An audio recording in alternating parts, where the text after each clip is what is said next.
Are you really listening to this podcast all by yourself? What? Share it with the homies. What are you doing? Subscribe button. Watch the Climate Podcast with everybody. Let's get right into the episode. Hello and welcome everyone to another episode of the Climate Podcast. Today we have on a returning guest, Eddie D. Welcome back to the podcast, man. Thank you, man. So I wanted to, I guess, maybe throw you off a little bit, see if you have any different answers from the last time we brought you on. Do you have any crazy smack talk stories that maybe you've witnessed or you've heard of that you think would be cool to share?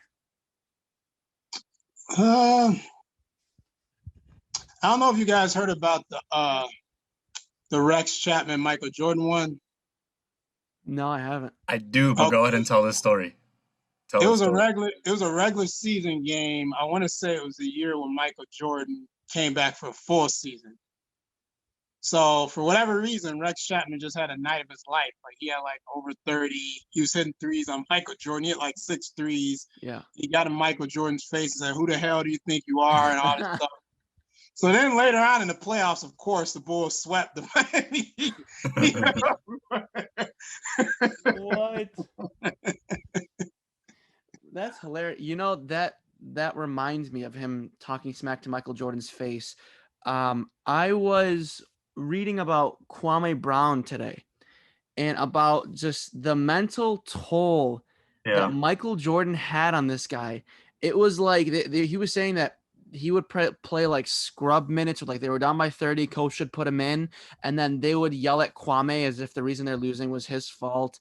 And there was another crazy thing. I don't know if you remember reading the same thing today, but just him explaining the mental toll that Michael Jordan had on him. I thought that was insane. Yeah, they were saying Kwame originally, when Michael Jordan was in the front office with the Wizards first. Yeah. And they said he was like really nice to Kwame when he was in the front office. He was like a mentor to him and giving advice. But then when he came out of retirement, he was like a different kind of. He wasn't being a mentor to him anymore. He was like. Yeah, he was being Michael, man. So you guys know why Kwame started this whole thing where he's kind of telling his story, right? Is he just trying to rebuild his brand? No, I thought it was All the Smoke podcast. Yeah, so the All the Smoke podcast. So taking it back a couple weeks, Jeannie Buss was talking about some trade that had to do with Kwame Brown. The Marc Gasol, Pau Gasol trade. Exactly. And Kwame Brown was in that trade. Exactly. And she was telling that trade, and then Matt Barnes was like, basically that trade happened, and everyone included in the trade wasn't like he was saying that Kwame Brown wasn't included in that trade as a joke because of how bad Kwame Brown was. Mm-hmm. And Jeannie Buss is like, "What? No, he's in that trade." And Matt Barnes is like, No. He doesn't count as being part of the trade because he's been saying how trash he was. The week after that, I think Rachel Nichols brought it up again, and they went on and him and Steven Jackson started talking a lot of smack about how bad he was and how he was like this 18-year-old kid that was punked a lot. And he was like, no, it was Gilbert Arenas. Sorry, Gilbert Arenas was talking about because they were on the same team. So that's why Kwame Brown's kind of like opening up now and saying like, you guys are making me like the poster boy for the NBA as in like the biggest bust and whatnot. So he goes and talks about his story and how, like Jamil was saying, they would bench him with, and they would put him in with 30 seconds left and then kind of use that. He played for 10 years. He said this as well. Say what you want to say. Call him whatever you want to call him. And he was saying this too. He played for 10 years. That's a solid NBA career. I mean, he got the bag. There's no doubt about it. But I think all NBA fans can agree that he was a bust, right? Yeah, I don't think he's as bad as Darko Milicic because the players who were drafted after Darko. It's like Carmelo Anthony, Dwayne Wade, Chris Bosh. Even the Bulls fan favorite Kirk Heinrich was better than Darko Milicic. So it's like, and Kyle Korver was in that draft too. He's better than Darko. So it's like, yeah. No, how can you? Worse than Kwame. You've got to be like, you got to feel so bad for Darko Milicic. You're put against like literally the best players in NBA history, And then you have to live up to that. And it's just like everyone's always going to be comparing you. Like I think it was Michael Jordan was 3rd, right? And then it was Hakeem was 1. Who was 2? Sam Bowie. Which was a big bust. Yeah, Sam Bowie. Big bust. Didn't play good. I mean, I will say this, so Sam Bowie got hurt. Like Kwame Brown and Darko, I don't remember them having any major injuries. Yeah. No. Like, I kind of give a pass for people who had injuries, like Greg Oden, but some of these guys who were drafted high, there was no major injury. They just didn't play good in the NBA. Yeah. And I'm just looking at it. He was drafted by the Portland Trailblazers. The Portland Trailblazers have never had any good luck. I mean, they drafted Luke Walton, who was a beast, but then he got his big injury. Bill Walton. Sorry, that's what I meant. That's his son. Yeah. Yeah. Bill Walton, who was a beast. I think he had like close to an MVP caliber year eventually, but then he got a huge injury and it just derailed after that, right? But he still got him a championship though. So. Yeah. Oh, the Trailblazers. Yeah. And they beat Julius Erving, which from what I heard, that was kind of like an upset because everybody thought that the 76ers were going to win that series. But yeah, he got hurt right after they won the championship. Oh, man. Yeah, there's a lot of busts that have happened in the NBA, but I think it's safe to say that most of them have happened because of injuries. Like Greg Oden, considered a bust, right? But because of injuries, not because of pure skill. Like Greg Oden was a monster, man. Who's the biggest bust ever? He ever? could never stay out on the court in the NBA. Yeah, he could never stay on the court in the NBA. He just kept getting hurt. Yeah. Who's the biggest bust ever? I don't know, man.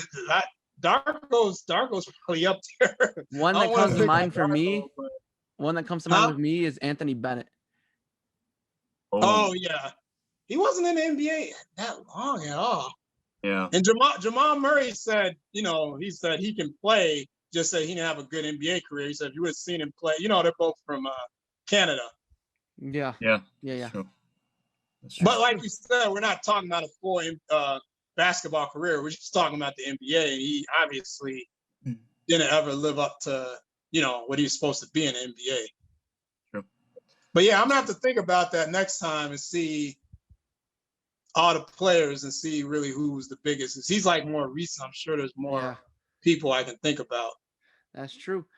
So we wanted to now get into something we've been discussing on majority of the podcast episodes. It's a recurring question, but now that we're nearing the actual decision time, I feel like this is the most relevant time to ask this question, and we have a more solidified answer to these. Number one is, who is the MVP for this year? I would have to go with the Joker. Yep. He didn't miss as many. Well, he didn't miss any games, which is kind of weird. It's almost like I won't say he won by default because he still had a great year, but I feel like if Joel Embiid wouldn't have got hurt, he would have won that award. Yeah. But it's like for me personally, I was thinking like, well, yeah, he did miss a lot of games. Steph Curry missed a lot of games. Jokic is the only person that didn't miss any, and he had a monster year, like his best year of his career. Even when Jamal Murray got hurt, they continued to win mainly because of him. Yep. Yeah.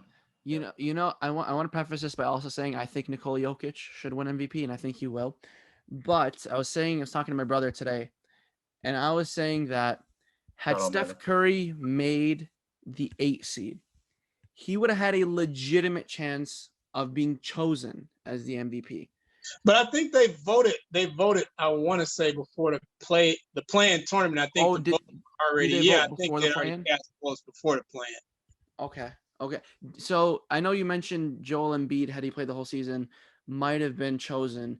In your opinion, if he did play the whole season, do you think he should have been chosen, or do you think it still should have been Jokic?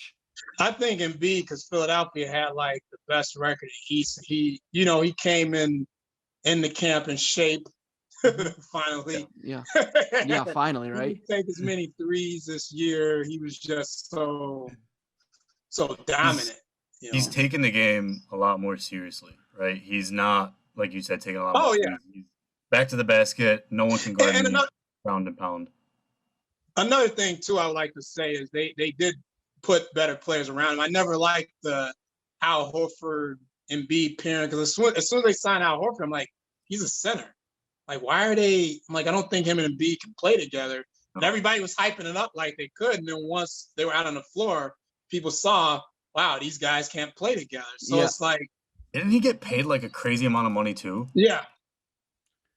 But I'm like, it's not a good chemistry. It wasn't good chemistry though. They're both centers. Because I got a homie who's a diehard Sixers fan, who's from, you know, the PA area, and he was saying the exact same thing. He's like, why the hell did we sign Al Horford? He's old. We gave him what I'm looking at it now, $109 million, 3 years remaining. On the 4-year, $109 million, which is insane. And he didn't play that well with the Celtics the previous season. Do you know who is doing well for the Celtics? We have, what's his name? Tobias Harris.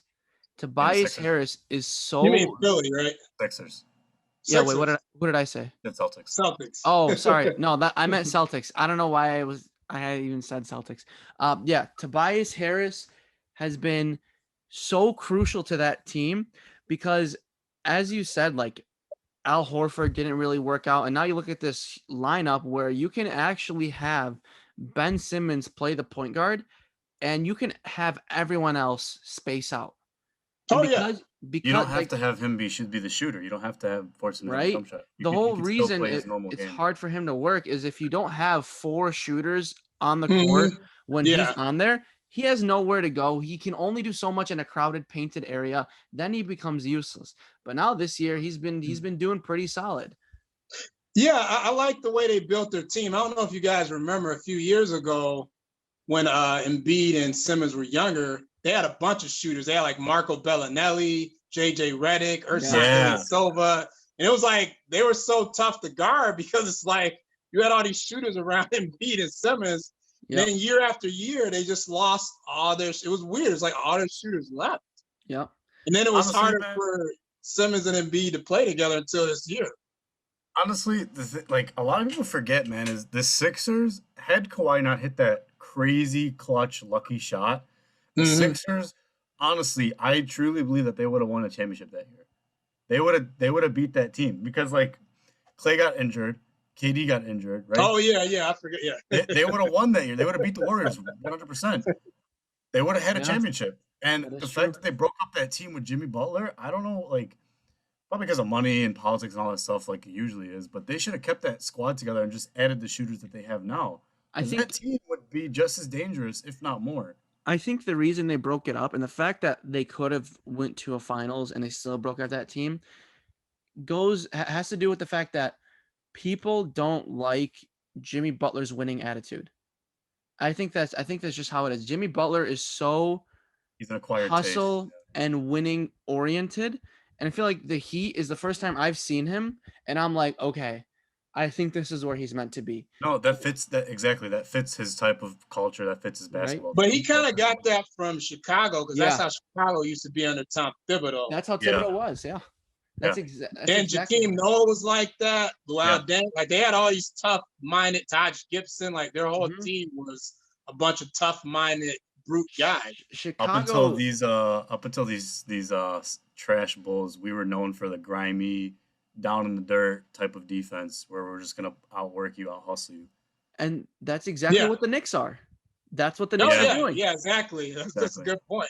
Like he's literally creating another generation of players. And hopefully one of them comes out as a superstar. I don't know. How old is Julius Randle? Does he have time to become young? That? Yeah, he's still young. 25, 26 maybe. You think he has a superstar capability in him? Yeah, definitely do. I mean, Tom Thibodeau, man, he kind of he knows how to get the best out of his players. I mean, I didn't see that in Jimmy Butler.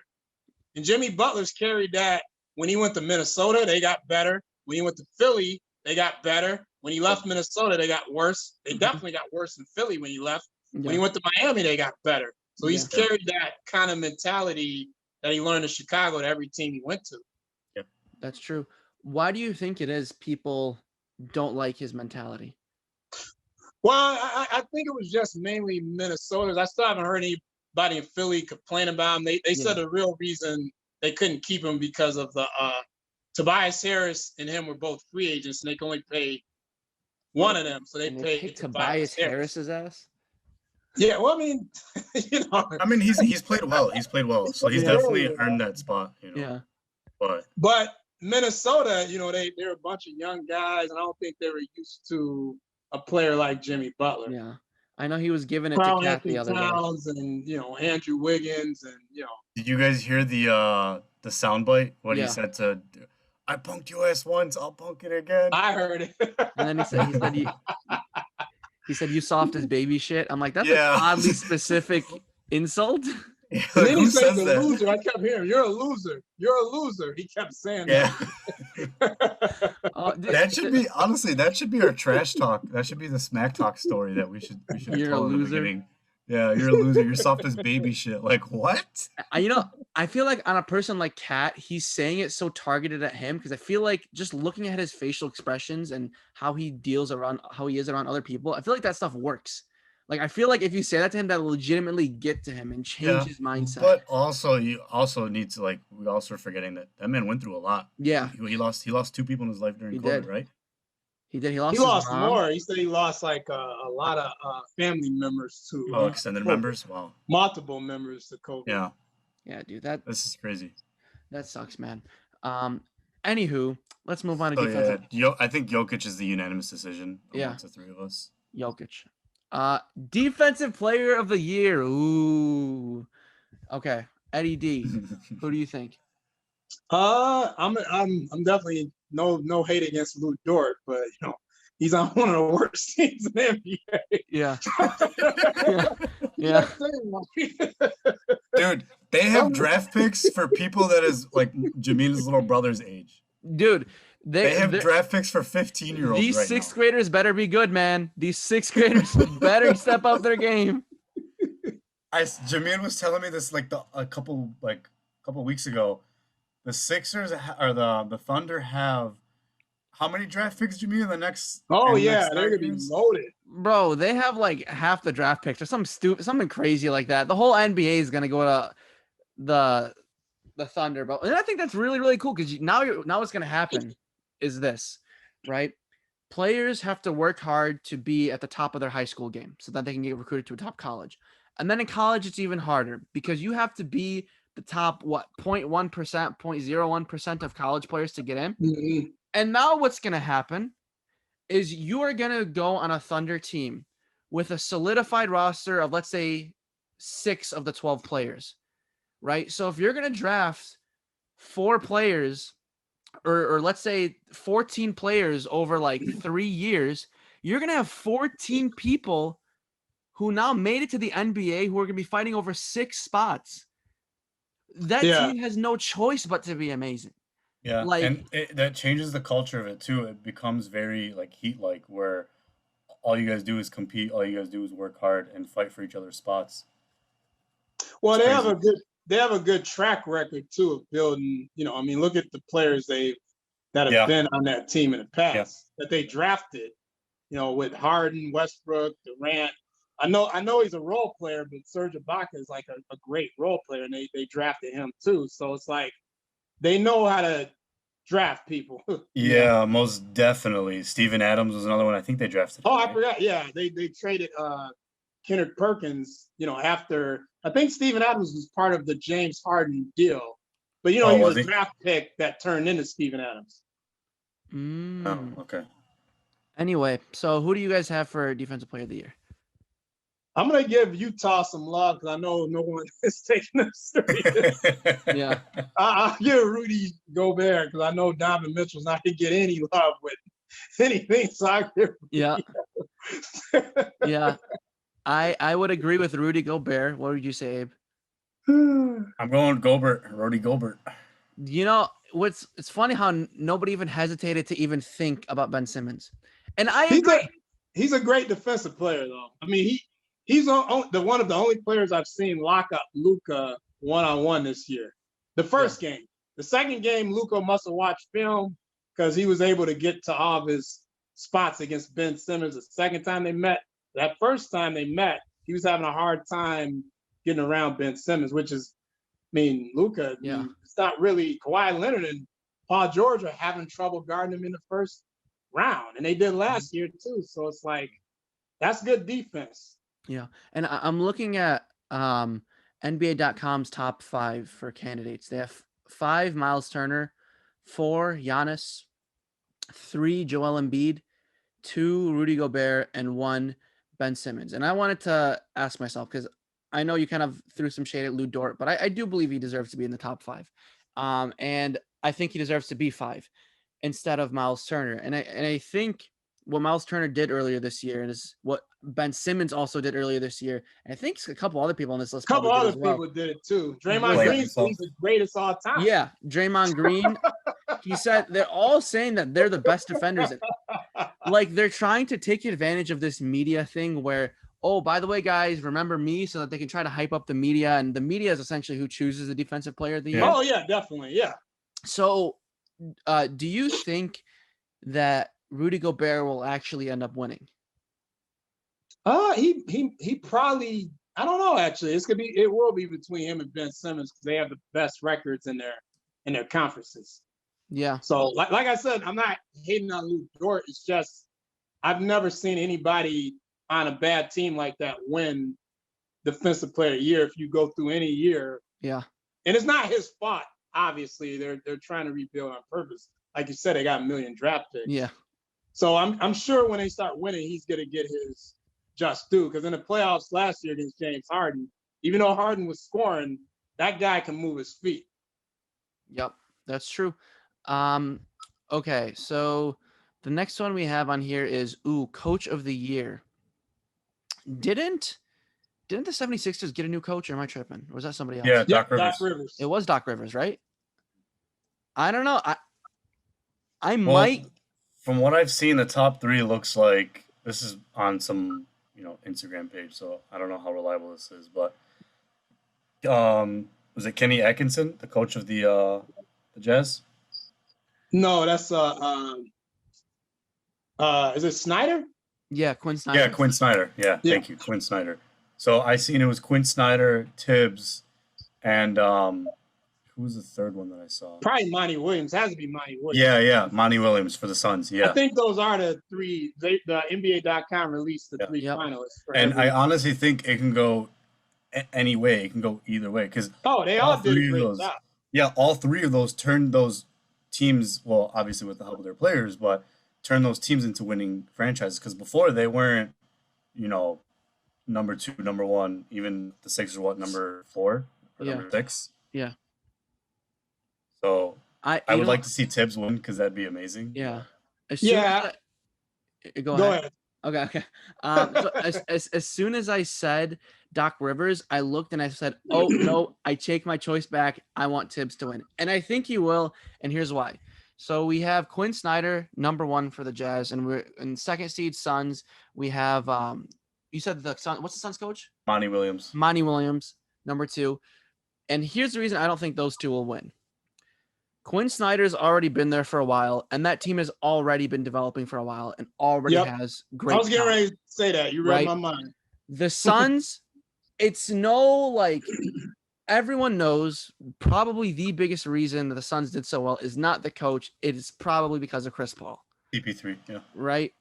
And I'm sure it has something to do with the coach, but I think Chris Paul is the biggest reason. And for that is why I think Thibodeau should win. He brought the Knicks to a 4th seed. They haven't been to the playoffs since 2015 or something like that. He brings, honestly, on paper before these seasons, average to scrubby players and brought them to the playoffs. And I think that was super, super impressive. The thing that I love about Tibbs that I'm seeing every single time he gets, signed with the new team is these recurring players like Taj Gibson, Derrick Rose. They always follow him around the league. I don't know if you guys saw the thing about Derrick Rose requesting a trade with Dwayne Casey. And Dwayne Casey was like, where do you want to go? And D Rose said, we'll go to the Knicks. And Dwayne Casey said, you said you want to go to a winning team. The Knicks are not going to be a winning team. Like, if you want to go there, that's fine. But you said you want to go to a team that's going to, put you in a position to win games. And now look at them. The Pistons are one of the worst teams in the league. And the Knicks are, what you said, top 4 or top 6? Yeah, they're number 4. They're 4 in the East. Even though they just took an L today. Yeah, I mean, D Rose is going to shut that shit down next time with Trey. I do not like the Hawks at all. Sorry, David, go ahead. Yeah, I was gonna say Tom Thibodeau because no one expected the the Knicks to do that. Like I said, you read my mind about Utah. Utah has gradually been getting better every year. And we knew Phoenix, we didn't think Phoenix was going to be number 2, but we knew with Chris Paul, and they already did good in the bubble last year, that they were going to be better this year. You could just tell. But no one expected the Knicks to be number 4 in the East. That's true. Yeah. So the next thing I wanted to talk about, and this is a weird one in my opinion. Rookie of the Year. Okay. So I think we can all narrow it down to Anthony Edwards versus LaMelo Ball. So and shout out to Tyrese Halliburton too. Yeah. Yes. As number 3. Yes. He carried that team. But yeah, who do you guys think it should be? Do you think it should be LaMelo Ball or Anthony Edwards? Here's the thing. I really want to say LaMelo Ball, but I'm going to sound like a hypocrite because of what I said about the MVP. I literally just said Joel Embiid got hurt. Yep. So if I say LaMelo Ball, that's going to make me, yeah. But I think it's still, I think it's fair to, I think it's fair to say LaMelo Ball because like the MVP race is like a whole different situation, whole different kind of thing to decide, right? MVP is literally the best player in the league at the time. Well, that's true, yeah. You know, so like Rookie of the Year is it's sort of like a measurement to see who the next coming star is. Yeah, so to say that this guy is like the best rookie is fair, even though LaMelo's missed majority of the season, because we didn't really see Anthony Edwards do anything spectacular in terms of winning games. Like he just had a lot of nice highlights, right? Yeah. Like LaMelo Ball helped that team win games. Oh yes, it's he a fact, did. Right? So I see what you're saying about the whole hypocrisy thing, but I don't really think like it's unfair for you to say that, you know. And Anthony Edwards, I think as far as I remember, he started off the year. What's up? Yeah, he bodied that dude. But no, he started off the year not shooting very well at all. He was taking a lot of shots, not making a bunch. But at the end of the season, he shot 41% from the floor and 33% from the 3 versus LaMelo, who is slightly more, whereas he's 43% from the floor and 35% from the 3. So it's literally plus 2% in both of those categories. But he has less points per game and more, but he has more rebounds and more assists. This is legitimately tough. LaMelo, you could tell, like Charlotte, the last few years, you really didn't see smiles on their like. The first day of training camp, Terry Rozier was like, I've never seen a rookie smile as much as he does. Like, he brought more of a positive attitude and feel, to the team, which you kind of need in the NBA, especially if you're a losing organization. You need somebody that can smile and is willing to pass. And he made Terry Rozier look like the Terry Rozier from the Boston Celtics this year because Terry got to play more off the ball. So, this guy was giving it to him, and all the alley-oops he threw to Miles Bridges this year were great. Yep. I think LaMelo Ball deserves to be the MVP because of we saw a huge culture change in Charlotte. And we saw how badly they were hurting when he was gone versus when they were in. Oh, yeah. They were so smooth. They were 4th in the East at one point. They were 4th in the East, and then they tanked as soon as he left. And I think that just goes to show how valuable it is. Now, given Anthony Edwards did not get injured, so we don't really know. We can't really have that comparison. And the T-Wolves don't have a good as a team, too. But the Hornets. They do have a great center, and I just don't think he impacted the team as much as LaMelo did, because there is not a player unless I'm missing somebody, there's not a player on the Hornets who is as good as Karl Anthony Towns. No. That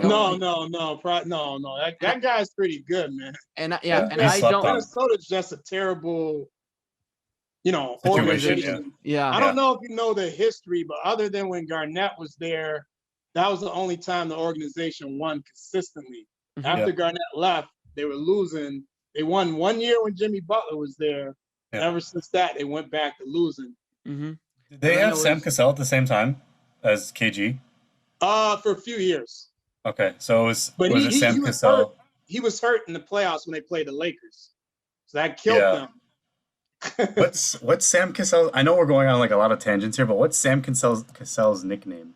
It's like something funny. It is. I haven't heard it in so long. I can't remember, Abe. Sam I Am. There we go. Yes, that's what it is. Yeah. I forgot what I was gonna ask now. Anyway, who do you guys think is gonna be in your opinion, who should be the rookie of the year? Well, the way Abe broke it down, well, I think I already said LaMelo Ball. I'm kind of torn but he made a good point about why it should still be LaMelo Ball, so I'll go with him. Yeah. What was I gonna ask? Were they winning when they had Kevin Love, or was he just putting up like stupidly insane numbers and they were losing? They had one season where they were 500, but in the West, and if they were in the East, they would have made the playoffs, but they were in the West, so he had a 30 rebound game, didn't he? Yeah, he was and trust me, I know he's on a bad team, but trust me, as a rebounder, that's not easy to do. Yeah. 30 points and 30 rebounds. I remember when Kevin Love was just a stat machine and they were calling him like a stat padder and that he would get like useless and pointless stats. But exactly what you said, to be able to get double-digit amount of rebounds, like it happens a lot because of, Westbrook and guys like that getting triple doubles, but to get a to get double-digit rebounds is difficult in itself. So to get 20 plus, 15 plus is insane. And he doesn't really jump high. Kevin Love's not a high jumper. No. I was telling. So it's like I don't even know how he was getting those boards. Yeah, I was telling. We were playing basketball today early in the morning. Me, Jamil, and his little brother Matic with a bunch of guys, and I was telling Matic, his younger brother, how a lot of rebounding is based on positioning. Right, you don't need to be the strongest, most athletic guy. A lot of it is positioning, and I feel like in Kevin Love's situation, obviously he's an NBA player, so he's somewhat athletic, somewhat strong, all that stuff, but a lot of it has to do with positioning. So yeah. I wish we would have seen that crazy rebounding version of Kevin Love, because Kevin Love, I mean, on the Cavs. Because because he was an insane shooter and he was an insane rebounder. Imagine that Kevin Love with LeBron against the Warriors. Those would have set up. I mean, they still had some of the best finals of all time. They did have some good finals. Those would have been unbeatably amazing, like final series. I think Kevin Love would have ended up being the number 2 on that team, but instead he ended up being the number 3. Yeah. But see, the thing, when Kevin Love was in Cleveland, they had Tristan Thompson, who goes after every rebound, so he wasn't going to get. He had to change his role because Tristan Thompson went after every rebound. And that almost begs the question, because one of the biggest reasons they beat the Warriors was because of Tristan Thompson and his offensive rebounds. Oh, he murdered them on the offensive rebound. And since we're on the topic of rebounds and getting 30 rebounds and all that, I wanted to ask you guys, what do you think is more important, rebounding or assisting? You mean in a full game? Just in a full game. We're talking about Dennis Rodman versus Magic Johnson. Like, which one is not exactly those two comparisons, but you know what I mean. You're saying impact-wise. Impact, passing versus rebounding. What has the biggest impact? I think rebounding, because just for reference, you don't want to give a team like Golden State with Thompson, Durant, and Curry second chances, because they kick it out to three-pointers, wide open threes. Because when everybody's trying to go for a rebound and they miss, the team is scattered. And they would always spot up and they would throw it. So you got to box out. You have to. They always say boxing out is the last part of defense in basketball. You can play great defense, but if you don't box out, then your defensive possession was wasted. Mm-hmm. Yep. And that's why they were so good with Bogut. And Draymond, they were all, and Iguodala they were all. Zaza Pachulia. People forget Bogut got hurt that series when Cleveland came back. Yeah. Yep. Yeah. I don't know if I think people forget, because I remember I was watching that series, and when LeBron and Kyrie were going to the hoop, Bogut was blocking it. And after he was out, they were just going to the hoop was like a highway, like lane to the hoop. Nobody was walking. Express lane. Oh man. Okay. So we went off on a huge tangent. Let's go back to schedule. So 6th man of the year. I'm going Jordan Clarkson. I don't know what Dude, me too. He now, you know, I'm biased. has been hooping.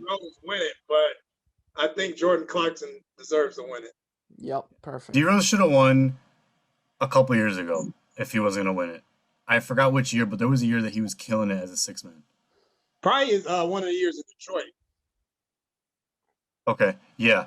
But I think Jordan Clarkson he deserves it. He's been hooping, bro. That's what I was going to ask you guys about. Do you guys find that it's weird that all of these former Laker players that they got rid of the cut cap or get Anthony Davis or get LeBron are all playing well? Julius Randle, Brandon Ingram, Jordan Clarkson, D'Angelo Russell was an all-star a few years ago. See, I've been thinking about this. For a while, and I think the main reason is when you're on LeBron's team, you have to take a backseat to your normal offensive flow, right? When you're on LeBron's team, you either have to be a spot-up shooter who's just gonna not sit in the corner, but wait for the kick out and knock it down, or be that guy like a Tristan Thompson type. You're just gonna grab offensive rebounds. But some of these guys didn't even play with LeBron. They got rid of him before LeBron Didn't even they got play with there Kobe? to cut. To cut Jordan. cap. Well, I know.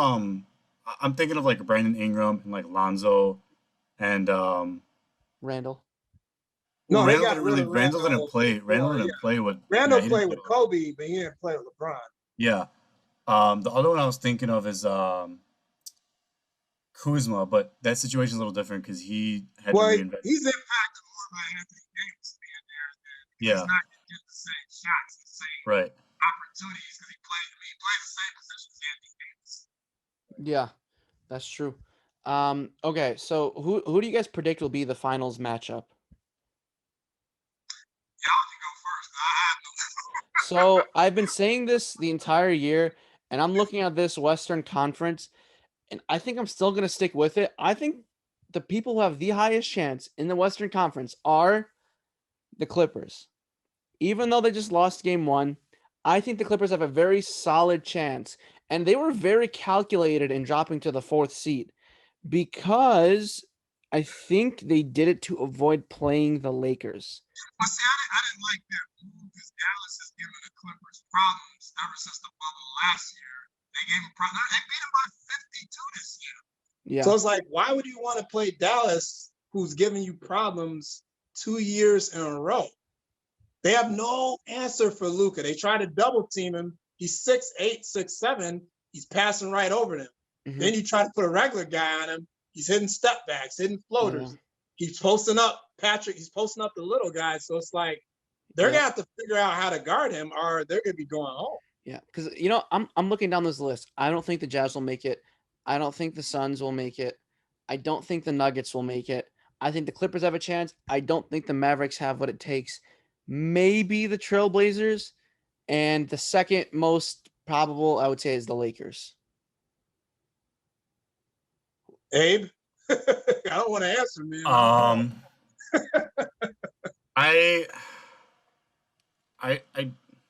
My biased opinion is saying Portland and Miami, just based on like who I'd want to see. But from watching, the season, I think the Suns are going to come out of the West because I seen DeAndre Ayton is the biggest key.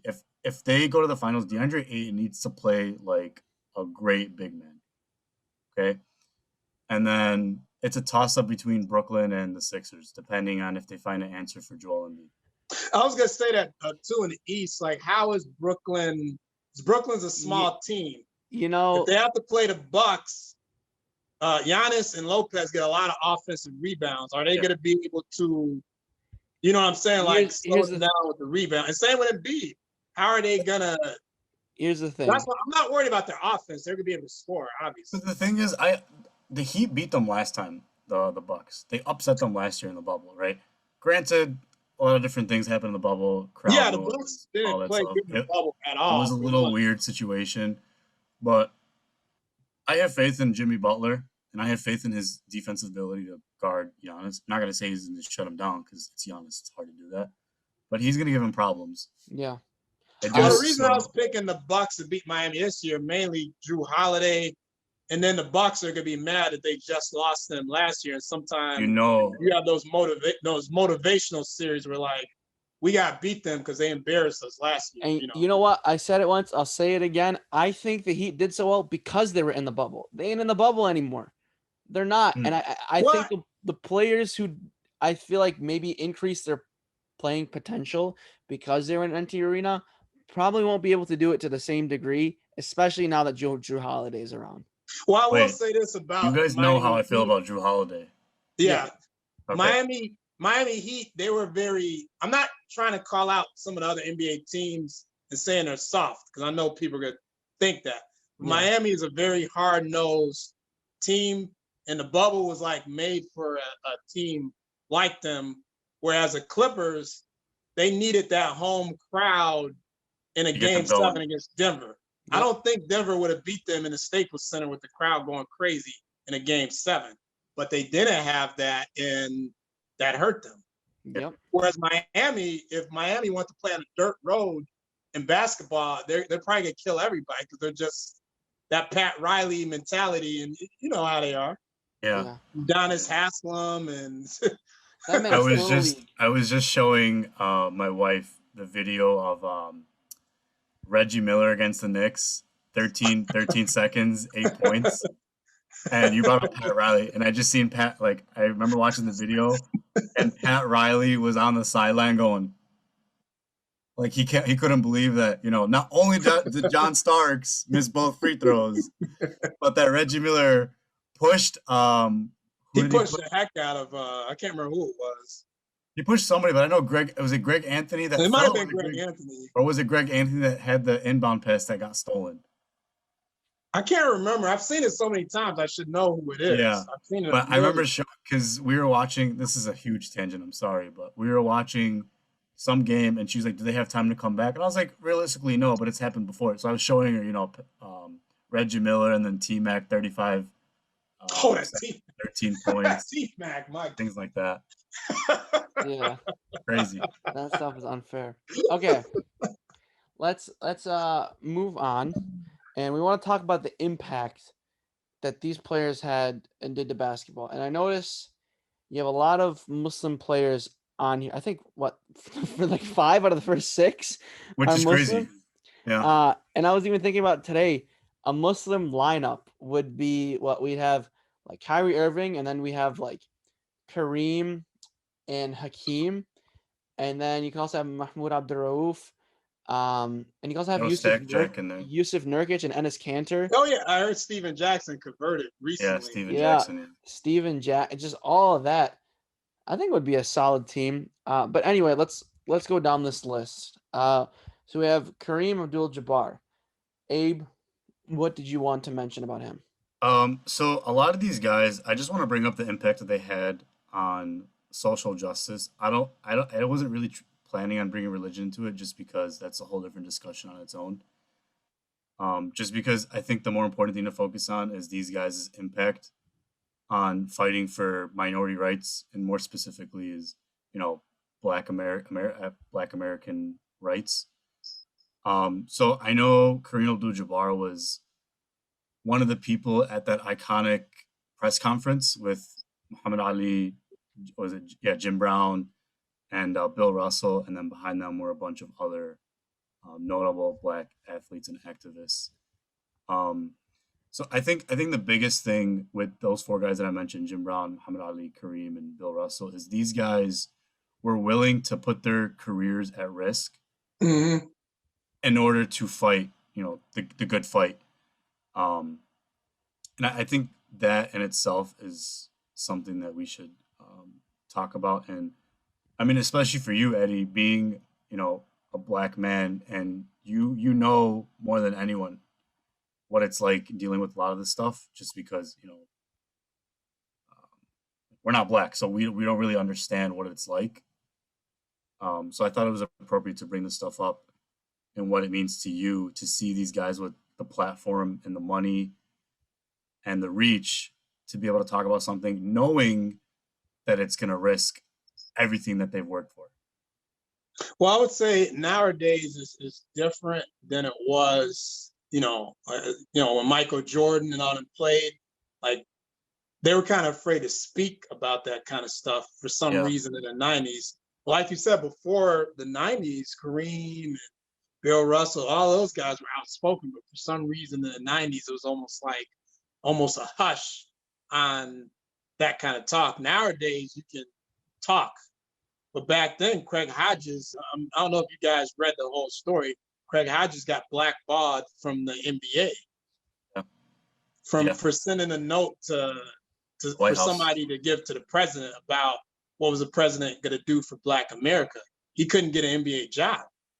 Yeah. I was reading an article on, it's funny you had that because he's on this list of players that I want to discuss. Craig Hodges was one of the best three-point shooters at the time. Mm-hmm. He wrote this article saying, obviously this doesn't really mean much, but he was saying how at one point he was I think first or second leading scorers on that Bulls team. He was a two-time champion, two-time three-point contest all-star champion. So he was no just bench player. He was a starter. He was a knockdown shooter. He was a really good player for the Bulls. And him and Michael on the court, he was saying, was a deadly threat because, Michael Jordan would drive in, cause a lot of double teams attention, kick it out. So this goes back to what I was saying earlier with Kareem and Bill Russell and these other people is Craig Hodges had a lot to lose, man, by doing what he did, and he still did it. And, I mean, he literally lost everything. He goes on in this article talking about how they traded him, I think, I forgot what team. They traded him, and then they ended up cutting his minutes down, and then eventually they started using him not playing well as an excuse to get him out of the league. And by then, no one wanted to sign him. And his agent the NBA Players Association was telling him, tell your agent to contact teams that owe you a favor. What? Yeah. So he was saying, in order to get you a job, have your agent contact teams that owe you a favor or that, would actually sign you. Basically saying, kick rocks. You're not going to be able to find an NBA teams. Yeah, that's messed up. Which is messed up because it's happened with many other players. Mahmoud Abdul-Jabbar is another example. Yeah. He was Steph Curry before Steph Curry. He was giving Jordan buckets. That 72-10 season. Oh, you must have went to YouTube and watched it because it's still on YouTube. He was killing it. I saw the game live. He was everything. I was like, dude, guard him. Dude, one of those losses in that 72-10 season that the Bulls had was against Mahmoud Abdul-Jabbar. He was one of the players that gave the Bulls that L that year. Yeah. He kept coming off screens and he was just raising up and shooting and they couldn't get to him. I remember watching a game because during quarantine, NBA wasn't happening and things like that. Mm-hmm. So I was watching a lot of old NBA games on YouTube and NBA TV. And one of them was Mahmoud Abdul-Jabbar against the Utah Jazz, and he was torching John Stockton. I remember that game. Yeah. And all of us know John Stockton was no scrub on defense. No, he was a good defender. All-time steals leader. Exactly. So kind of going back to Mahmoud Abdul-Jabbar, he was a great player, and again, he had a lot to lose, and he still did what he did. He was Steph Curry before Steph Curry. And he was also Colin Kaepernick before Colin Kaepernick. Oh, yeah, yes, he was. Yeah, kneeling before, the national anthem. Sometimes he wouldn't even leave the tunnel. He would stay there, stretch and things like that. And so I wanted to ask you, David, in your opinion, which athlete from all of NBA history till today do you think has had the biggest impact on Black America? That's hard to say because it's been so many. And you're talking about as far as social issues? I guess we can start first social and then cultural. I think cultural might be a little obvious, but social. Yeah, cultural. Yeah, cultural is a little obvious. Definitely Michael Jordan. Yeah. Social. I mean, pretty much everybody you name kind of fits that profile. I mean, a lot of people didn't really hear about the Craig Hodges and Mahmoud Abdul-Rauf story until later.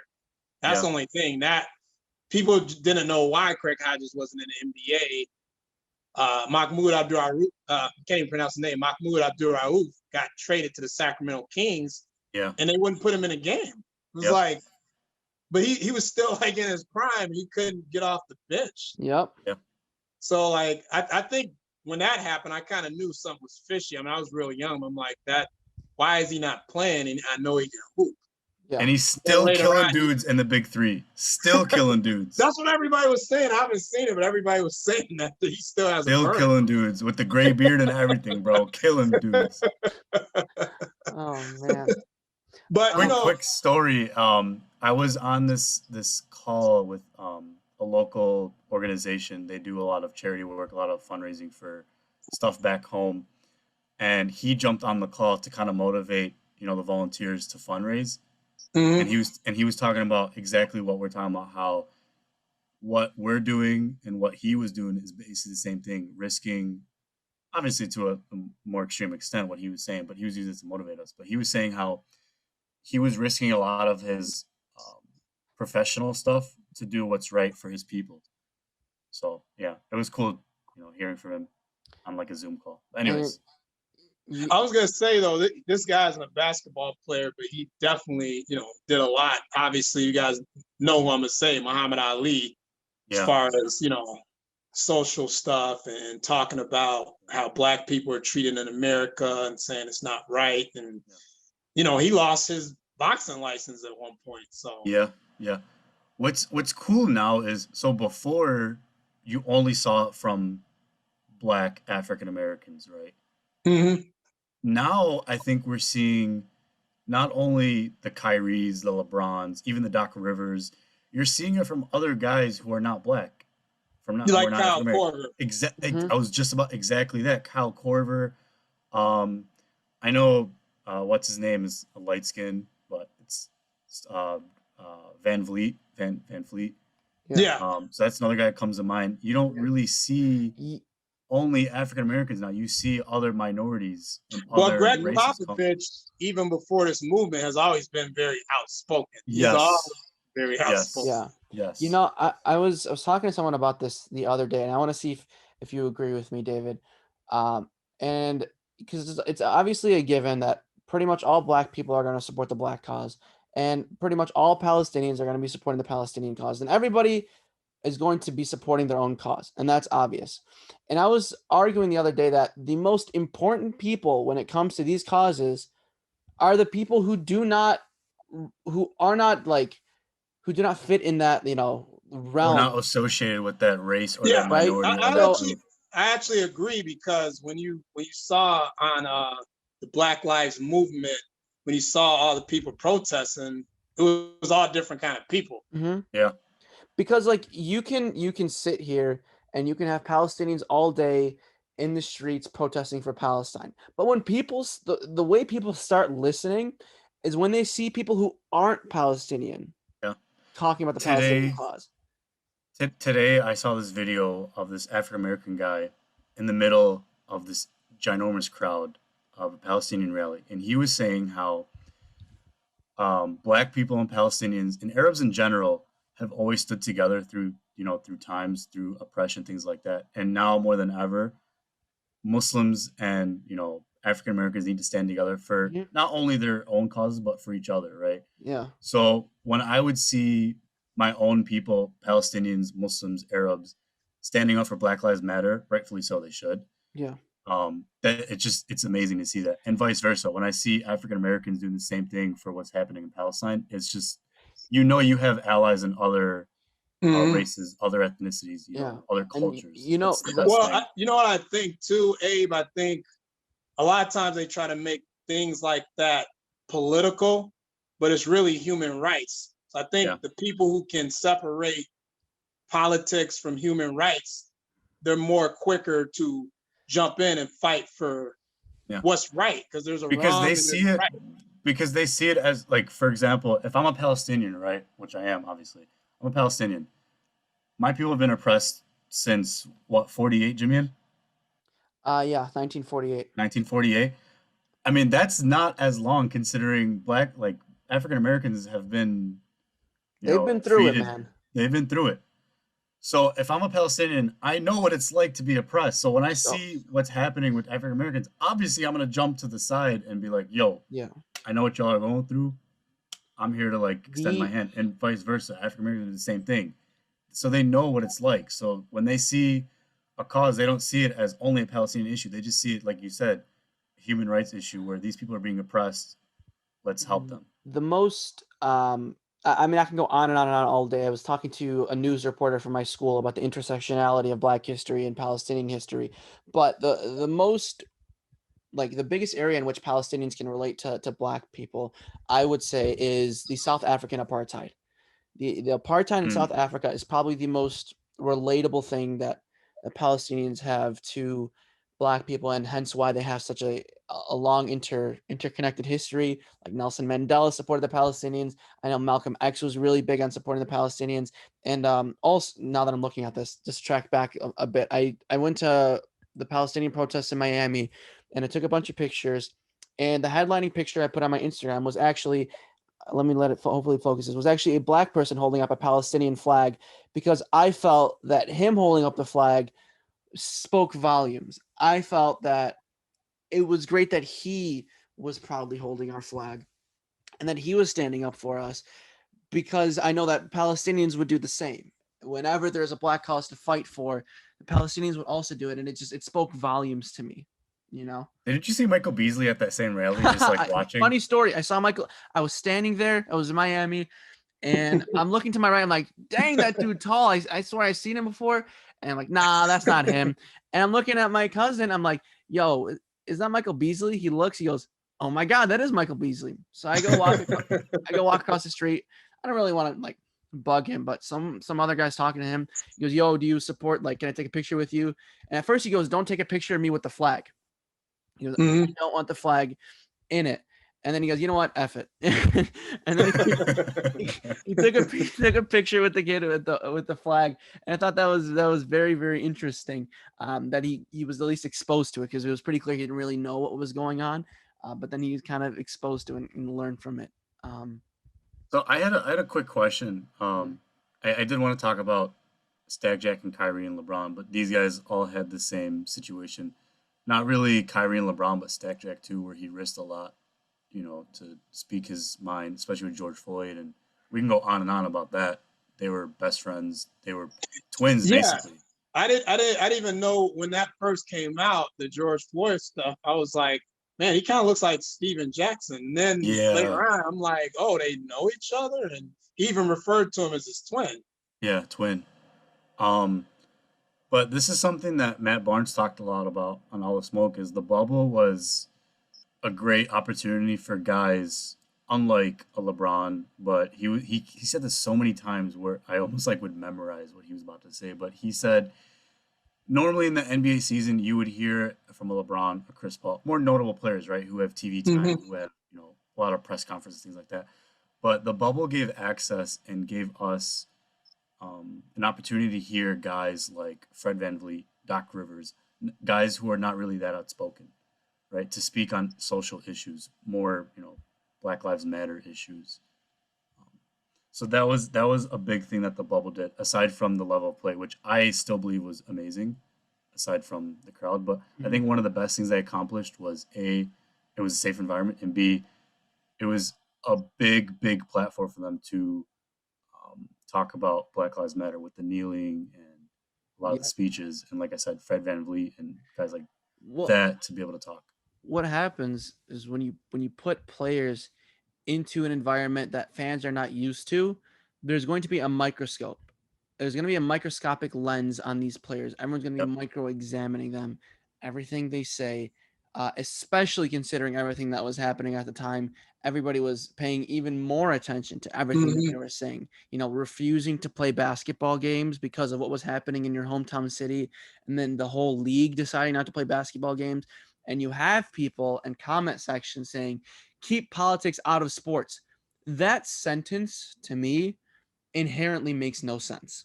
It inherently makes no, because regardless of what position you have in life, politics has a direct impact on you. Now, Oh sure, yeah. sure, you can sit here and you can say, oh, they're millionaires. They don't really get affected that much. Sure, you can make the argument, but you also need to make the argument that because they are millionaires and they are in positions of power, they have a responsibility to use their power for good and to speak out for others. Because if they aren't speaking out for other people, then nobody is. That's true. Right? Then they just become these like almost like slaves to the media where all they do is shut up and play basketball like that one idiot from Fox News said. Shut up and dribble. Shut up and dribble. It's just like they're not like it's not a video game. These are real life people who have real life opinion and want to use their words for good. I don't know. What do you think about that, David? Yeah, I definitely agree with that. As long as you're comfortable speaking and you're educated to know what you're talking about, I feel like you should, speak out about it. Yeah. It's funny you bring that up because I wanted to talk about. I'm hoping that all three of us have watched the Last Dance. Yeah. Yes. Right? Yeah. Okay. Cool. So there was a part in the Last Dance where they talked about MJ not supporting. I think it was the governor or the mayor of some state, right? He was African American. I want to say North Carolina, where he's from. Yeah. And he asked him to support him, and he wouldn't do anything. His mom asked him. Yeah. So I don't know the answer to this. I honestly don't. Why didn't MJ do that? Was it because he just didn't, like, he wasn't knowledgeable enough? Oh, he did? He said, and I quote, "Republicans buy Jordans too." Yeah, he did say that. That was why. Michael Jordan never cared about politics. All he cared about was his money and winning. That's why he gambled so much, because how much he wanted money too. Yeah, he talks about politics a lot now because he's the owner of a team. But when he played basketball, he never really brought Republican, Democrat, or anything into the conversation. This goes back to what you were saying earlier. This goes back to what you were saying earlier, is the 90s was more hush-hush. Yeah, did you hear about Craig Hodges? Craig Hodges wanted Magic and Michael Jordan to boycott the All-Star game. They looked at him weird. Yeah. They also wanted him to boycott the finals as well, and the players were like, "No, we're not doing that." But they didn't want him to boycott the All-Star game. Magic and Jordan looked at him like he was crazy. I think that's pretty funny. Okay, so now we're gonna have to go to the end segment of our podcast. We're gonna have a draft of the best players to never win a championship. I'm gonna have to dig deep for this. Yeah, me too. Because I was like I was trying to cheat and write down people. Abe, just type everyone's pick on the doc. So we're gonna have a snake draft. It's David, me, Abe, and then Abe picks twice, and it goes back to the top, and then David gets 2 picks at the top. All right. Okay, so these players have to be retired, just as a preface. All right, David, you can go first. I'm gonna go with Karl Malone. Oh man, I had a feeling you were gonna go with him. I thought you were gonna go with him or who Jameeta's about to pick up right now. Yeah, I'm picking Stockton. Oh yeah, he's on my list too. Okay, I'm gonna put a link in here. That might help. I'm gonna go. Oh man, I want to go with. Oh, I get 2, so I can go with both these guys. Yeah. I'm gonna go with Barkley and Patrick Ewing. He was on my list too. I got a lot of people though, so I might be good. I have an insane pick. Abe, I know I've been talking a lot of smack about him. Well, not smack, but just some random comparisons. I'm going with AI. I knew you were gonna do that. As soon as he said, I'm like, he's gonna take my guy. He's like my number 2. Yeah. All right, David, you get 2. I get 2. You already picked Barkley, right, Abe? Yep. All right, so he's off. Let me go with Tracy McGrady. Ooh. And then let me get Chris Webber. Oh, Webb. I'm gonna go Yao Ming. That's a good one. I thought about him too. You keep thinking of people. Yeah. C-Web is another guy who's all about fighting the social justice fight. Yeah. Chris Webber. He's been really open recently about that. Yeah. Oh man. Need a point guard, so I'm gonna go Steve Nash. All right. Yeah, I literally just wrote him on my paper. And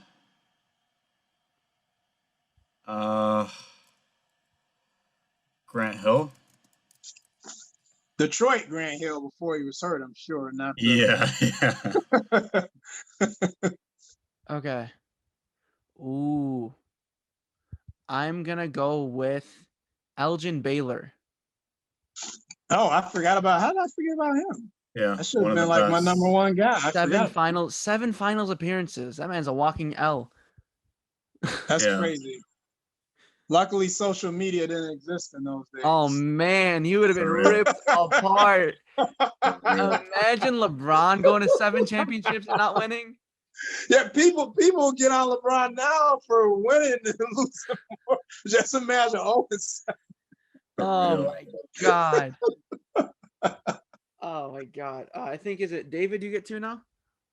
All right, I'm last time you guys had mentioned him when you guys were talking about Chicago players. I'm like, man, Abe, how do y'all forget him? Tim Hardaway. I'm gonna go with him. Ooh. Oh. Then it's on me again.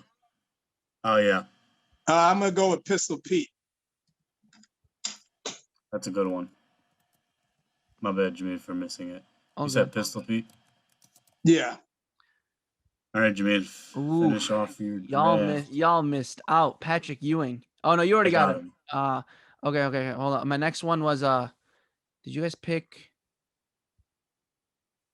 someone we talked about today? Oh wow, doesn't look like anyone picked him. Reggie Miller. No one picked him. Yeah, I'm going Reggie Miller. That's a good one. I'm surprised he's went this long. I am too. I forgot him, and I forgot about Elgin Baylor too. Surprisingly.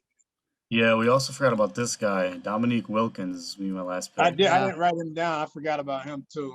I have other people written down, but I didn't have him written down. Don't you guys think it's crazy that a lot of the GOATs in the 90s didn't win championships literally because of MJ? Like, they just couldn't beat MJ, whether in the East or they just couldn't match up with him in the finals. But see, Dominique Wilkins started in the 80s, so he had to go up against the Birds and the Detroit Pistons. So that's another reason why he couldn't. He had the worst luck, man.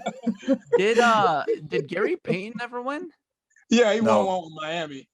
Yeah, he did at the end. You're right. What about because they tried selling out and going to the Lakers, right? Yeah, him and Karl Malone.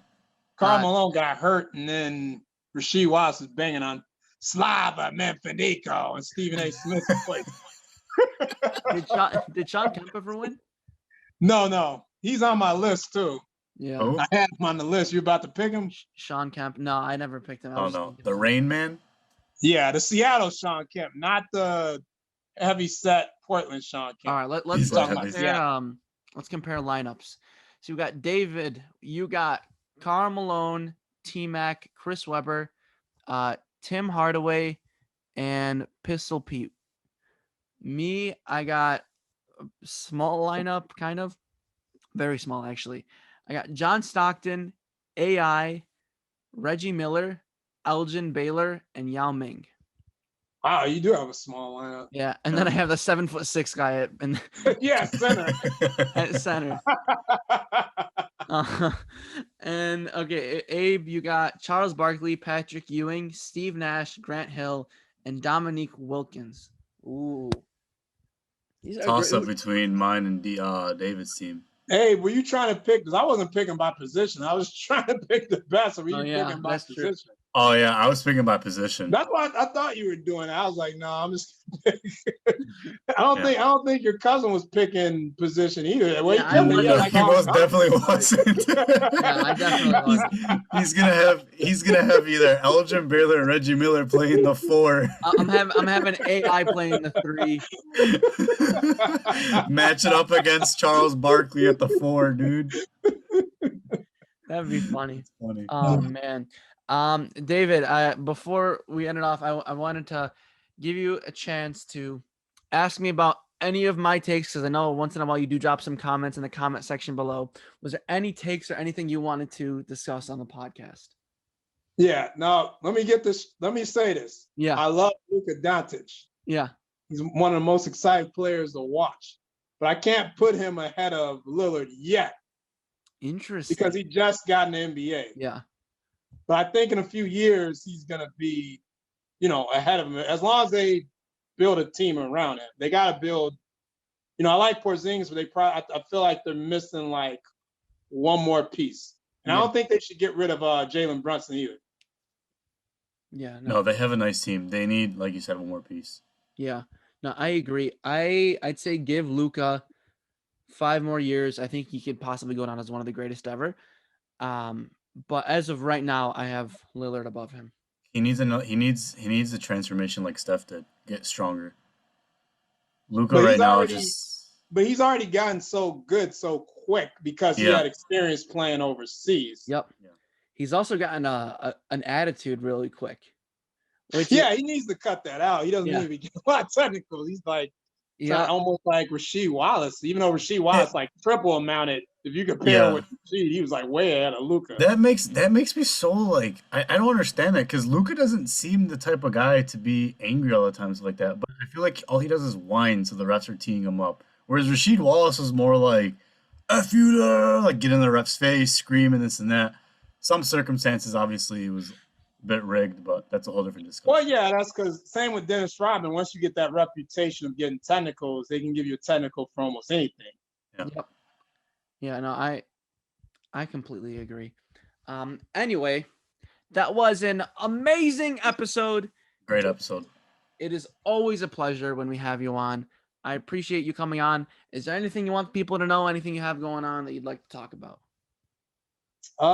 Definitely, if you're a book reader, check out Quentin Morrison. Check out The Man Who Hated Halloween. They're on Amazon. They're on Lulu.com. I'll hopefully be coming out with a new book soon. That's fire. Sure. All right. Thank you, Eddie D. Thank you, everyone, for listening to the Comment Podcast. Good night. Good night.